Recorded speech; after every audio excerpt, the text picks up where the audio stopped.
আজি এই ভূমিহীন গৃহহীন নদী ভাঙা মানুষ মুখ্যমন্ত্রীকে বারে বারে আহ্বান জানাইছিল যে ভূমি যদি লাগে আপনি আলাপ আলোচনার জরিয়তে প্রতিজন ভূমিহীন মানুষ উপযুক্ত ক্ষতিপূরণ দিয়ে উপযুক্ত ভূমির ব্যবস্থা করি আপনি এই আলোচনা করে কামখিনি আগবঢ়াই লৈ যাওক সকলে সহযোগিতা কৰিব।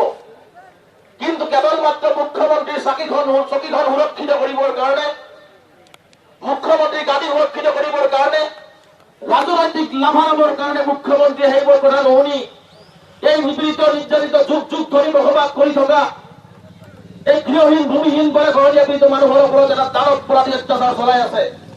এইটো আমি কোনো পৰিস্থিতিতে হজৰ সংখ্যালঘু ছাত্ৰ সহ্য নকৰো। আমাৰ স্পষ্ট দাবী আজি আমি ৰাজ্যজুৰি প্ৰতিবাদ সাব্যস্ত কৰিছো। মুখ্যমন্ত্ৰী ডাঙৰীয়াক আজি এই ধুবুৰী জিলাৰ পৰা এটা কথা স্পষ্ট বাৰ্তা দিব বিচাৰিছো, আপোনাৰ যদি এই নিৰ্মম অত্যাচাৰ বন্ধ নহয় স্বতঃস্ফূৰ্তভাৱে সংখ্যালঘু ৰাজপথত ওলাই আহি নিজৰ জীৱনৰ সম্পত্তিৰ নিৰাপত্তা নিজে লোৱাৰ দায়িত্ব গ্ৰহণ কৰিব। তাৰ পিছত যদি কোনো নয়নৰ চিটিচন হয় তাৰ মানে সম্পূৰ্ণ গৃহ বিভাগ সম্পূৰ্ণ হিমন্ত বিশ্ব শৰ্মা জগৰীয়া হ'ব। মই অসমৰ সংখ্যালঘু ৰাইজক আহ্বান জনাইছো, এইখন চৰকাৰে যি দানৱপৰাধী কৰিছে, যি ধৰণে মানুহৰ জীৱন আৰু সম্পত্তিৰ নিৰাপত্তা নোহোৱা কৰি পেলাইছে, কণ কণ শিশুসকলক মুকলি আকাশৰ তলত থৈছে, আজিও এজনক আত্মহত্যা কৰিবলৈ বাধ্য কৰাইছে।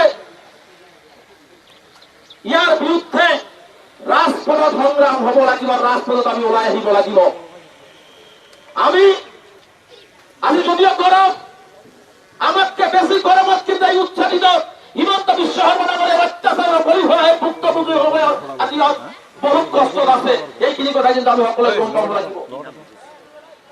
যদি মুখ্যমন্ত্ৰীয়ে ভাবিছে দাবী ধমকি দি প্ৰশাসন লগাই শতশ সংখ্যালঘু ছাত্ৰীৰ নামচোৰ আন্দোলন স্তব্ধ কৰিব, তেনেহলে মুখ্যমন্ত্ৰীয়ে গৰুত কথা ভাবি আছে।